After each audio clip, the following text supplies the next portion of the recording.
அன்பு தமிழ் விவசாயிகளுக்கு வணக்கம். நம்ம இருக்கிற ஃபீல்டு பார்த்திங்கன்னா கத்திரி. இதில் என்ன இப்போ நம்ம பார்க்க போகிறோம் அப்படின்னு பார்த்தீங்கன்னா, ஃபார்மர் வந்து முன்னாடி டோஸ் வந்து சிம்மோடிஸ் அடிச்சிருக்காரு. ஆஃப்டர் ரிசல்ட் உங்களுக்கு வந்து சிம்மோடிஸ் அடித்த ஃபீல்டு அப்புறம் தண்டு புழு, உங்களுக்கு தண்டு புழு, அந்த தண்டு எந்த தண்டுமே வாடி இல்லை, ரிசல்ட் நல்லாவே இருக்குது. இதுக்கு முன்னாடி தண்டு அதிகமாக வாடி இருந்துச்சு, இப்போ வந்து ரிசல்ட் நல்லா இருக்குது. அப்புறம் ஃப்ளவரிங் பார்த்திங்கன்னா வந்து சிம்மோடிஸ் அடிச்சதுக்கப்புறம் ஃப்ளவரிங் பார்த்திங்கன்னா உங்களுக்கு நல்லாவே இருக்குது பாருங்கள்.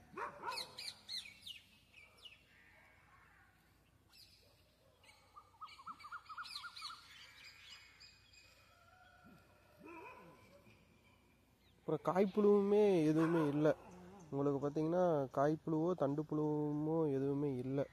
அந்த ரிசல்ட்டு தான் நம்ம பார்க்குறோம். அப்புறம் செடியோட க்ரோத்துமே நல்லா இருக்குது.